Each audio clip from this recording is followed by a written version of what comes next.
Here it is, all finished, ready to pull out. I did leave it accidentally in the oven a little too long, but it's still gonna be good. Pasta is so forgiving. Hello and welcome back to Cooking with Lynn. Today we're gonna do a baked ziti with Boulder Italian sausage. Long story short, 40 years ago, I was down at a grocery store in Boulder, Colorado, and I was looking in the sausage section, and a lady was there, and she said, and I picked up a package of Boulder sausage, and she says, you know what? This Boulder sausage is the reason why I won the chili cook-off. I thought, oh, that's pretty interesting. So that was 40 years ago. These people, I guess, have been in business for 50 years. I'm not affiliated with them, but it's such great sausage. So I'm doing a very dedicated video to my favorite sausage of all time. Anyways, back to cooking. So we have 1 pound of Italian sausage, well, almost, this is 14 ounces, 1 pound of penne rigate. Now, you're going to use any tubular sausage if you want. I got my 28-ounce jar of Rayo's. I have a diced onion, tomato, 14 ounces, drained, very important to drain. I'm going to do a teaspoon of Italian seasoning. I'm going to do a teaspoon of red crushed pepper. Now, that's optional. If you can't handle the spices, that's fine. I'm going to do a teaspoon of garlic salt and a teaspoon of oregano. And this is from my daughter. I'm going to use about a teaspoon. It's garlic. You cannot go wrong with Parmesan and garlic in Italian. So, and then I have 1 jalapeno pepper, not popper, pepper, diced up. I was just using vegetable. You don't have to, that's optional. 1 onion diced. It's about 1.5 tablespoons of garlic. 1 cup of ricotta cheese. And then we have 2 cups of shredded mozzarella cheese. And here we have 1/2 cup of Parmesan cheese. We're going to start out by browning the sausage and adding all of our spices and onions and garlics. Let's get to cooking. First, before we do that, we are going to add our pasta to a rolling, boiling water.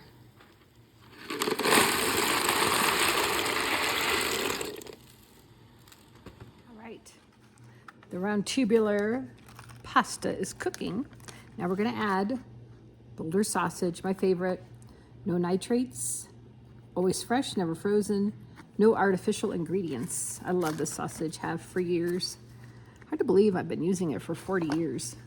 Guess I got return customers like myself that just know what they like and use it. We're gonna brown this up, just starting to brown. Then we're gonna add all of our onions, jalapeno peppers, and garlic. Now we're gonna break the sausage up. Have a little bit of olive oil I put in. Browning up. Oh, it smells so good. And I have my noodles cooking over there, my round tubular noodles. Get this broken up really well. Then we'll add the onions. Continue to breaking this up. Using my chopper. Get it nice and smaller pieces. You don't want any really big pieces. Hard to believe I've been cooking this sausage for 40 years. Oh, how time just flies.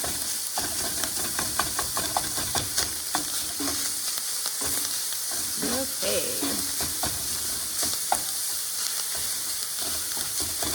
We are good there. Now, put the onions in.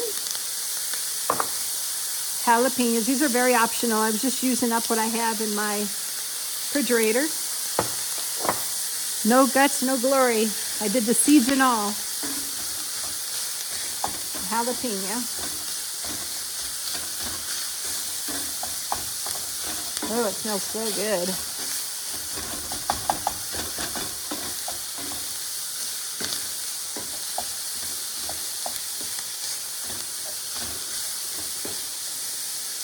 Hear that sizzle. Okay, listen to that sizzle, and now we are going to add garlic. Cook that for about a minute.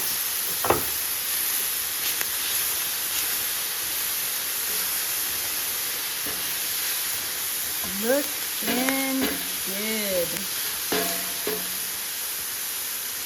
Okay, now let's add the spices.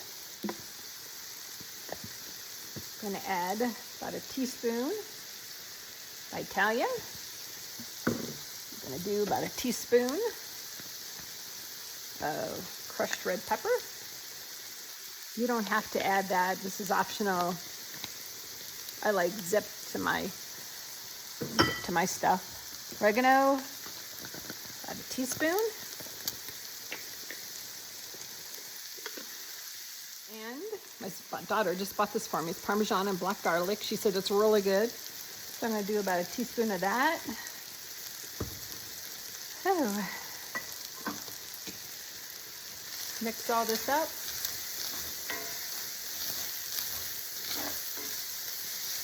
Really well until it's incorporated. Now I'm going to add my tomato sauce. Rayo's another favorite.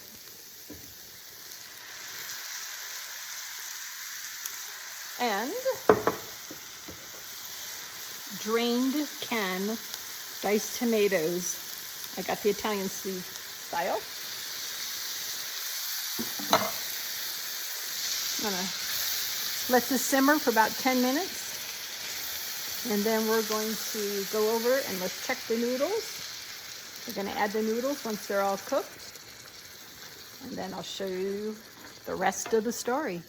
Now we're gonna let this simmer for about 5 minutes. Let it cook down, and it is tasting so good.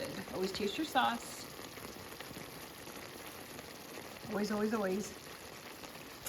Then I'm going to let this cook 5 minutes, let it cool down a little bit. I'm going to add it to the noodles. I'm going to ladle this sauce into the noodles, just like this, and mix it up. In a bowl, I'm going to mix the ricotta cheese,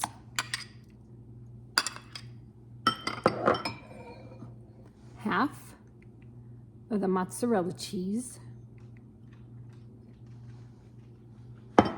half of the Parmesan cheese. I'm going to mix this together really well.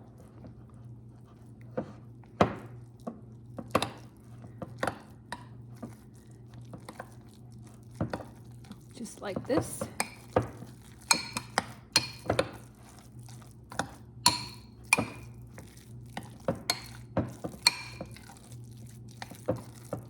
And now,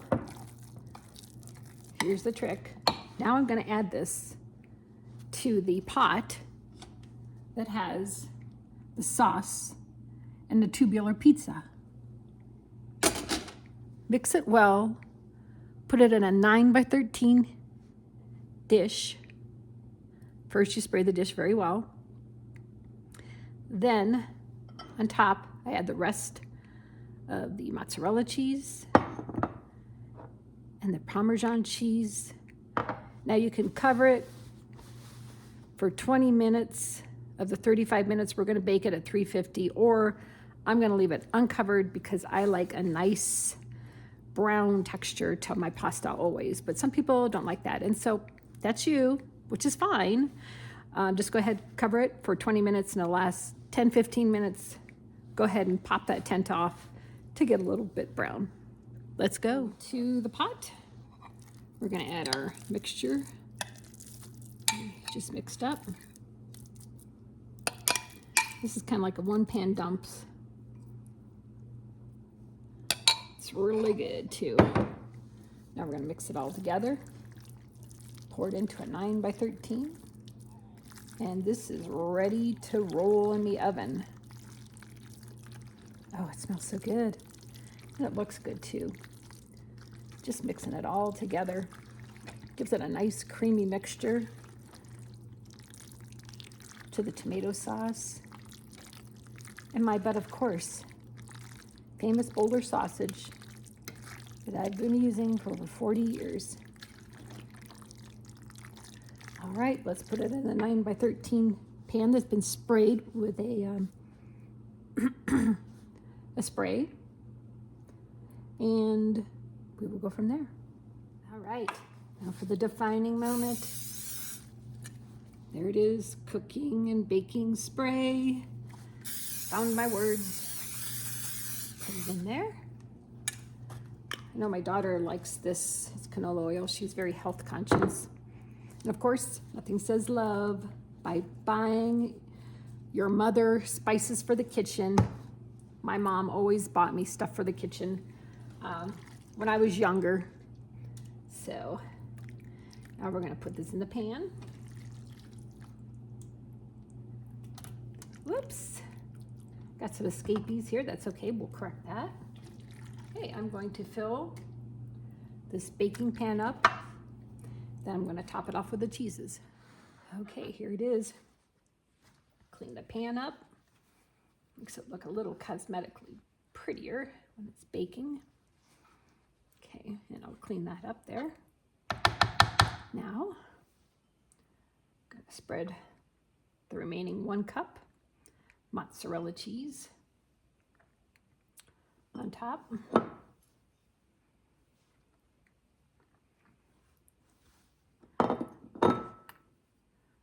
Let's go bake this puppy for about 35 minutes, and let's check her out. Make sure she's good and bubbly. Also, a tip I learned from my mom, saving your jars, of course. Repurposing is a big thing in our family. And what you can do with a cylindrical jar is store leftovers. And it takes up very little space. What a brilliant idea. I now have 3 Rayo's jars saved and 1 less thing in a landfill. Here it is, all ready to serve up. Well, actually, I'm gonna let it wait for about 15 minutes. Did leave it in the oven a little too long, but one thing about pasta, it's always a little forgiving.